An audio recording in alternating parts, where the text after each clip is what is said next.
Hello बच्चों, कल आप लोग का फिजिक्स का बोर्ड का पेपर है एंड आई होप अब तक आप लोग का basic one round of revision हो चुका होगा। कल हमें जो ये पेपर देना है, इसके लिए हमारे पास दो ऑप्शन है। एक तो पूरा पैनिक होके पढ़ते रहें, पढ़ाई की कोई लिमिट नहीं होती, आप जितना पढ़ोगे आपको उतना मन करेगा। और जितना आप डिटेल में पढ़ते हो उतना आपको लगता है कि कुछ टॉपिक छूटा हुआ है। And it is true for everyone. चलिए, इसलिए हम लोग डायरेक्टली बात करते हैं कि कल का एग्ज़ाम कैसे लिखना है। हाँ, आपको बस पढ़ने की मैं एक टिप दे देता हूँ। आप प्लीज़ सिर्फ सिंपल रिवीजन पे ध्यान देना है, जैसे समरी पढ़ ली। अगर डेरिवेशन आप कर चुके हो तो ठीक है, नहीं किया है तो कर लो। बाकी आपको सिर्फ एक दो पेपर एनालिसिस करके जाना है कि कैसा है, क्योंकि आप एंड मोमेंट तक पढ़ते रहोगे आपको और मन करेगा पढ़ते रहने का। ठीक है। तो अगर आपको किसी एक दो चैप्टर में स्पेशली डाउट है तो उस चैप्टर का आप जल्दी से रिवीजन कर लो। बाकी आप सिर्फ कॉन्फिडेंस के साथ जाओ पेपर देने। जैसे आपका टेंथ का बोर्ड का पेपर अच्छा गया था, ट्वेल्थ का भी अच्छा ही जाएगा। आपको बस करना क्या है, फिर से टेंथ में जैसे हम आंसर राइटिंग पे ध्यान देते थे, आपको ट्वेल्थ में फिर से आंसर राइटिंग पे ध्यान देना पड़ेगा। चलिए, आज पेपर राइटिंग के बारे में बात करते हैं। देखिए, मैंने कुछ नोट डाउन किया है। आप इसको अगर आप स्क्रीन पे ध्यान देंगे तो आपको मैं समझाते चल रहा हूँ। देखिए, अगर आप मैं आपको दो चीज़ें स्क्रीन बारी बारी दिखाऊंगा। उसमें से पहली स्क्रीन ये है जिसमें मैं बताऊंगा कि क्वेश्चंस किस तरह से अटेम्प्ट करने हैं।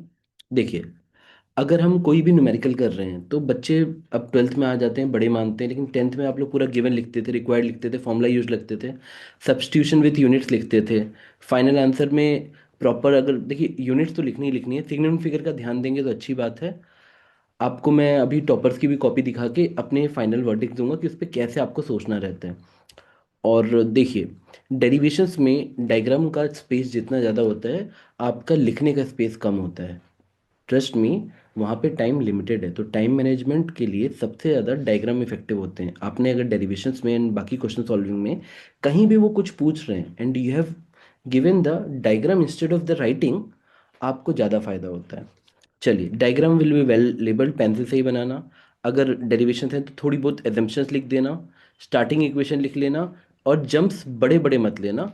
स्टेप बाय स्टेप डेरिवेशंस पे ध्यान देना और फाइनल एक्सप्रेशन को अच्छे से बॉक्स में करके आना।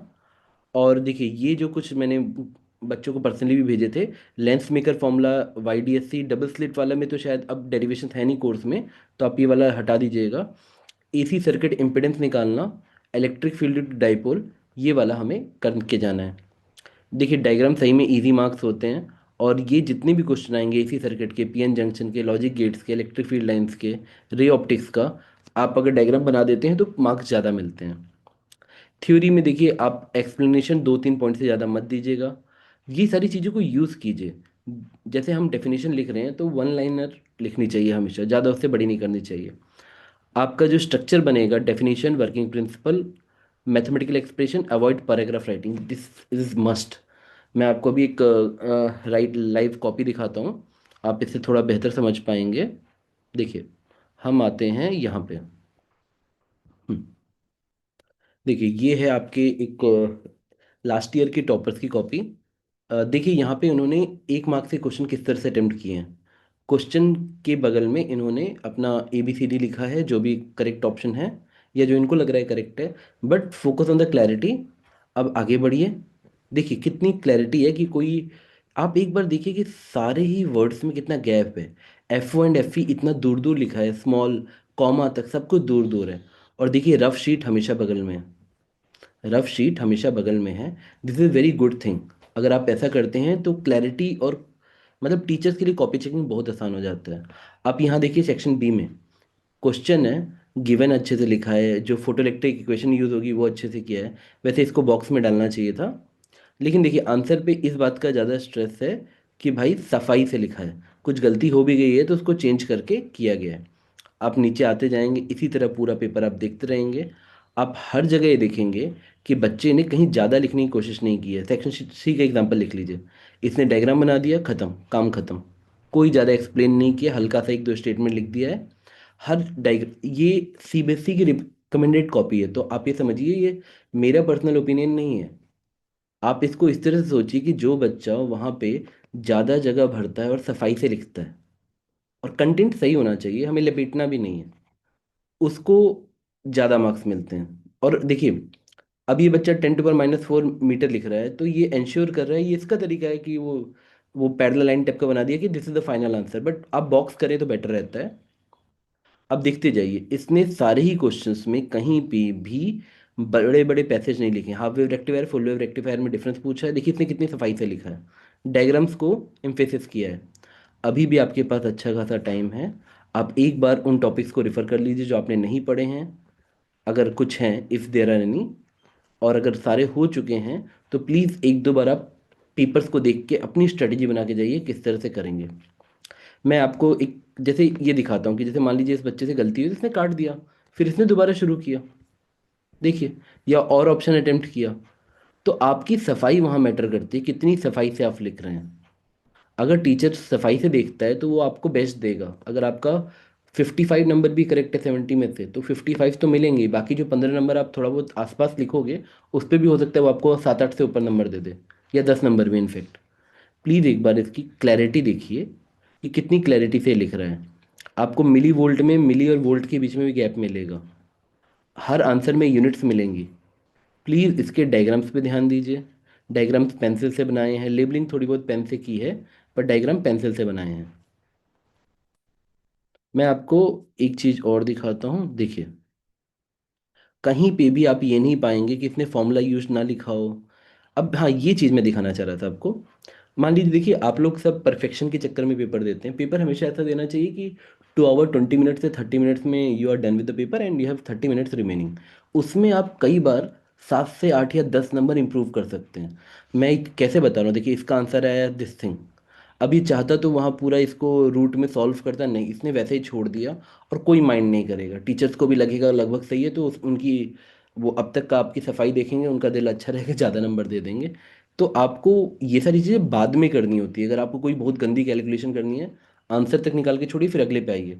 Try to cover whole paper first, फिर आके परफेक्शन ध्यान देना। और टाइम बचे तो अंडरलाइंस कर लेना। अब चलिए मैं फिर से आपको वहाँ पे लाता हूँ, और हम लोग हाँ नोट्स पे थे, हाँ यहाँ पे थे। एक सेकेंड। हाँ, देखिए हम लोग जो, अगर आपका कोई ग्राफ बेस्ड पेपर क्वेश्चन आता है तो draw axes with arrow arrow, ये सिंपल सी छोटी छोटी बातें हैं। आप इसको स्क्रीन रोक करके एक बार पढ़ लीजिएगा।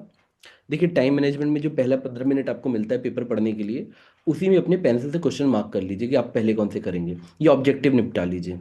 ठीक है। मेरा एक गोल्डन सजेशन होगा कि ऑब्जेक्टिव्स को रिव्यू जरूर करना।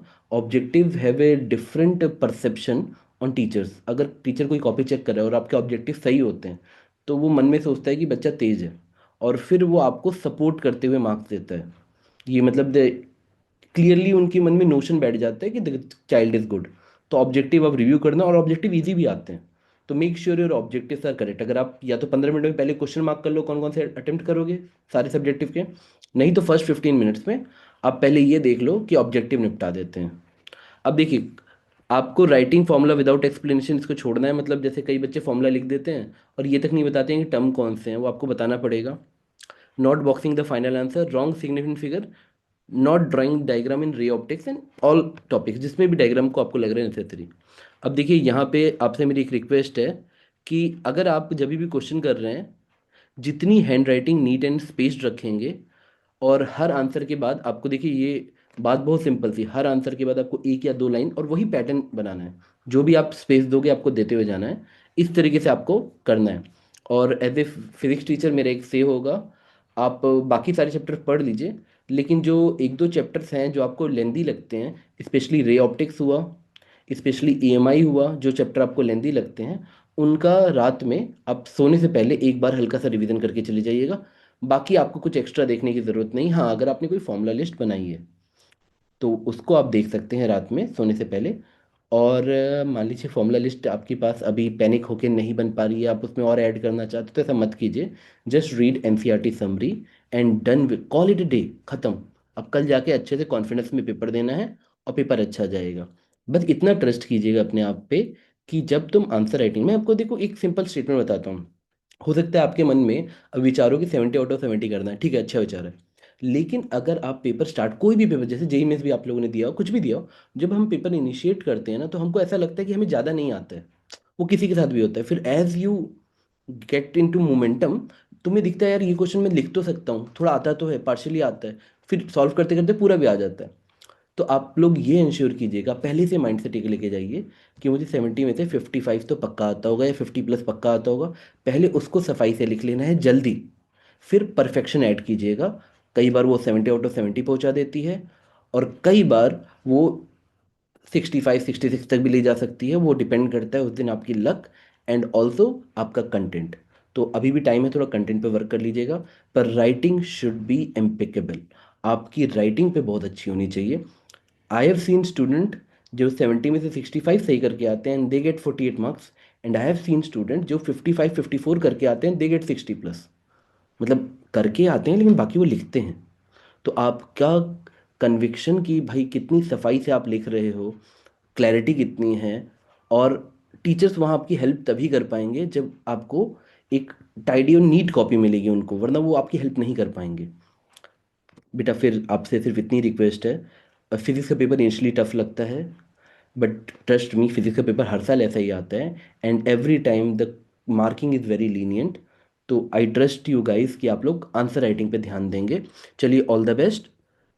आप लोगों से बस एक रिक्वेस्ट रहेगी कि मम्मी पापा का पाँव छू के फिजिक्स का पेपर देने जाना। ऑल द बेस्ट बेटा। चलो, take care, see you soon.